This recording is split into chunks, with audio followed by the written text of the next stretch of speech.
The year is 1912. Kaneko Fumiko, who will one day be imprisoned for participation in an alleged anarchist assassination plot against Japan's imperial family, is about 9 years old. After several years of life in poverty with her mother, she finally sees a light on the horizon. Her paternal grandmother, Mutsu, has just come to bring Fumi to the Japanese colony of Korea to live with her aunt, a wealthy, childless woman who wishes to raise Fumiko as her own. As Fumi sets sail, Mutsu assures her that she'll never want for anything again. Hello everyone, this is part 2 in a series, so if you haven't seen part 1, you'll probably be lost. Link to the full playlist in the description down below. Fumiko's new home was in the Korean province of Chungcheongbuk-do, in a village called Bugang, situated alongside the Seoul-Busan Railroad. The majority of the population was made up of Koreans, with only about 40 Japanese families. The two groups occupied two separate spheres, with their own political officials and very different class characters.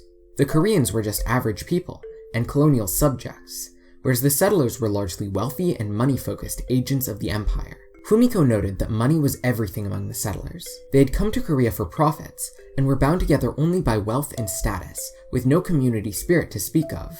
Although generally wealthier than the Koreans, even among the Japanese there was an economic hierarchy.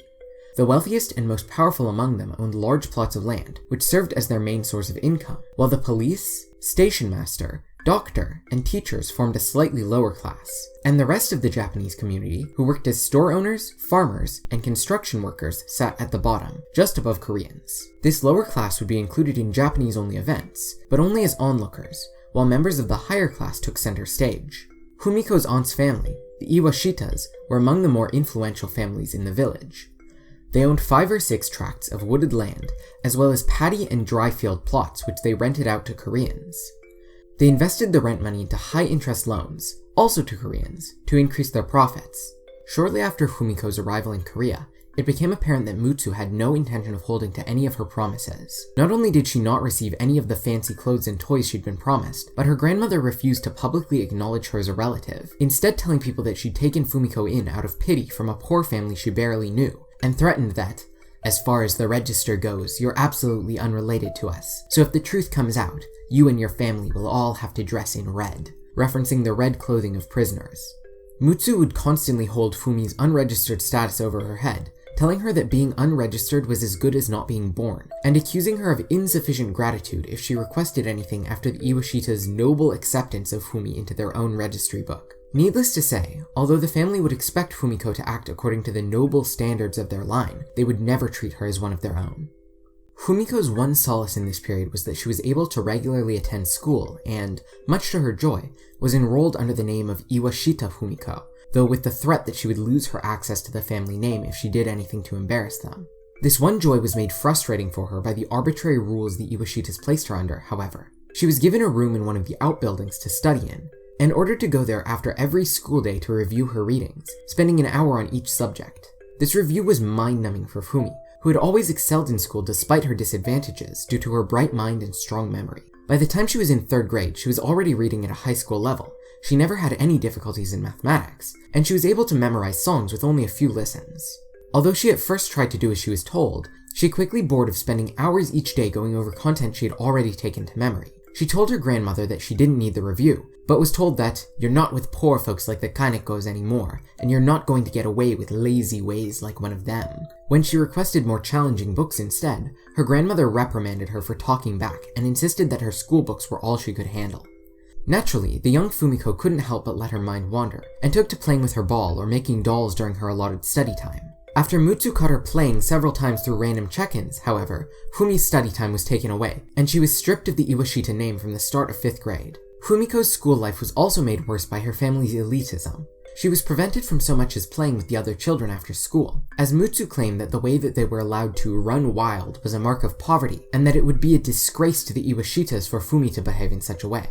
On one occasion, Fumiko's school began having students grow potatoes in order to teach them basic agricultural skills. Her teacher told the students to love every living thing, even plants, and reminded them each time he spoke of the potatoes that they should not look down on the farmers who held their lives in their hands, and Fumiko took his words to heart. Unfortunately, the Iwashitas did not feel the same way, and banned Fumiko from participating. Not only that, but Fumiko was banned from any play during school, based on the justification that her clogs might break or her clothes might fade in the sun. Looking back on this as an adult, Fumiko would say, Adults make their children suffer for the sake of appearances, or to save themselves a little trouble. But it is the job of an adult, especially a mother, to help her child develop its natural abilities. It is a terrible wrong to deprive children of their freedom and rob them of their personalities. Let your children play as they please. To play freely on this earth is the one privilege nature has given to children. If they are allowed to play, they will grow up to be healthy human beings. Of this, at least, I am absolutely certain. From age 12 or 13, Fumiko was treated as a maid, made to perform housework such as washing rice in the cold winter air, lighting fires in the underfloor heater, cleaning out the chimney for the oil stove, and scrubbing the toilet. She faced constant abuse, including the demeaning of her grandmother for her unregistered status, accusations of ill will whenever she made a mistake, and harsh punishments like beatings, denial of food, and being sent out to stand in the cold for extended periods. One particularly bad instance came after Fumiko was caught at the house of a lower-class friend, Omaki.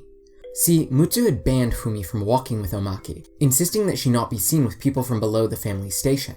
Fumi tried to avoid Omaki by leaving for school late or sneaking along a back path, but at times their paths collided and Fumi couldn't bring herself to push her friend away. Instead, she would simply hope that none of her family members saw her on such occasions. One day, Omaki asked for Fumi to wait for her while she picked something up from her uncle's, and the kind-hearted Fumiko couldn't refuse. After she'd been waiting a while in the summer heat, Omaki's aunt invited her inside, and while she was standing there, Fumi's own uncle spotted her while passing by. She ran home, hoping to avoid punishment, but when she arrived, her aunt and grandmother threw her to the ground, beating and kicking her. When they were done, Mutsu dragged Fumi to the grain house in the yard and locked her inside. Fumi was only released the following evening, and was then pulled out of school as punishment. She was allowed to return the next term, but in the meantime, her grade for the first term had dropped to a B, which many Asians will recognize as a fate worse than death. To make matters worse, Fumi's closest friend, Tommy, had fallen ill with meningitis, which would develop into a deadly case of pneumonia. Fumi was heartbroken, and spent the following month in a constant state of mourning. One day, Tommy's younger sister Ai came up to Fumi, and by way of cheering her up, asked if she'd received the sewing box that her grandmother had sent to Fumi as a memento. Fumiko feigned knowledge to avoid upsetting the younger girl, but in reality, this was her first time hearing about the box. She would later learn that Mutsu had accepted it, but sent it to a different relative as a gift instead of passing it on to Fumi. Fumiko's heart was broken all over again. Tommy's family had been kind enough to set one small thing aside for her to remember her friend by, and even this had been snatched away. Another particularly dire instance of abuse came when Fumiko was asked to spend a day carrying around a baby for a wealthy visitor. When the visitor left the room for a moment, Mutsu quietly told Fumi, "Now, if you don't want to, just say so. Nobody's going to make you do something you don't want to." Fumiko, still just an innocent child of 12 or 13, trusted her grandmother's kind tone, and admitted that she didn't want to. The second the words left her lips, Mutsu knocked her onto the ground, stomping her with her wooden clogs. She grabbed a wooden bowl from the table and painfully ground it into Fumi's chest, before dragging her by the hair to the gate and throwing her out. Once Fumiko recovered from the stomping, she spent the rest of the day scrubbing the porch to try to win her grandmother's forgiveness, but received none. She was left outside through dinner time, and the smell of frying tempura burned her empty stomach. Eventually, she went down the road to stare into the depths of the Koreans' communal well. A kindly Korean woman came across her, and took pity, apparently aware of Mutsu's cruel treatment.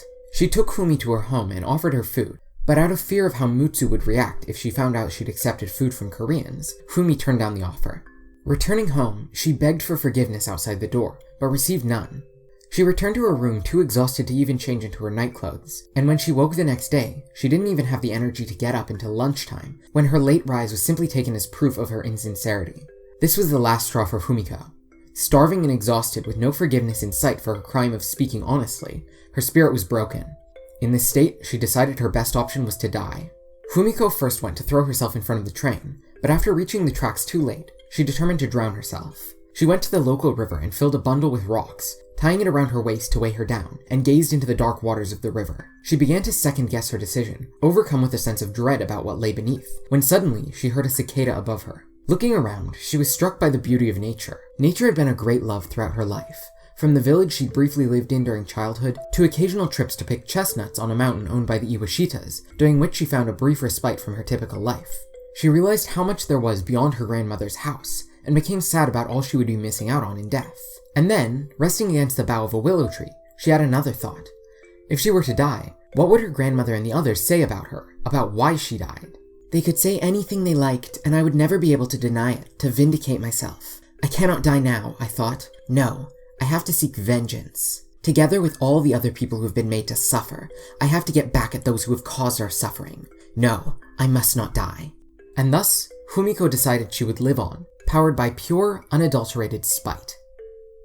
You may be sorry to hear that Fumiko did not get her revenge, but instead, like many other abuse victims, remained trapped in her situation, with no option but to accept her family's treatment of her. Once her primary schooling was over, her grandmother predictably refused to follow through on her promise to send her to high school, and her life only got worse once she was no longer in school.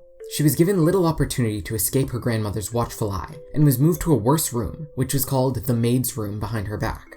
She spent most of her time in this room now, working on the mind-numbing task of picking apart old kimonos, except when she was needed for work in the main house, or sent to do the shopping. She would later remark that this period turned her into a thief and a liar as well, as Mutsu's scolding whenever she spent more money than expected pressured her to begin stealing change, and later selling rice behind Mutsu's back. Also, she could pretend to have spent less money on groceries. Her life went on like this until 1919, when she was 16 years old. Her grandmother unexpectedly announced her desire to buy Fumiko a good outfit. Using Fumiko's own savings, of course. She bought a bolt of Meisen with a pattern Fumi found ugly and old-fashioned, though she of course made a show of gratitude, and sewed her a new kimono with it. The reason for the sudden effort soon made itself clear. Fumiko was getting close to marriageable age, and since the Iwashitas obviously didn't want to spend their own money on getting her married, she was being sent back to her family in Japan. Mutsu had bought the new outfit to avoid revealing her false promises, and ordered Fumiko not to mention that she'd only bought it for the trip when they arrived, claiming that she would have had all the nice clothes she'd wanted if she'd been good. With that, they set off for Japan, and Fumiko breathed a sigh of relief at escaping the personal hell she'd spent the last 7 years living through.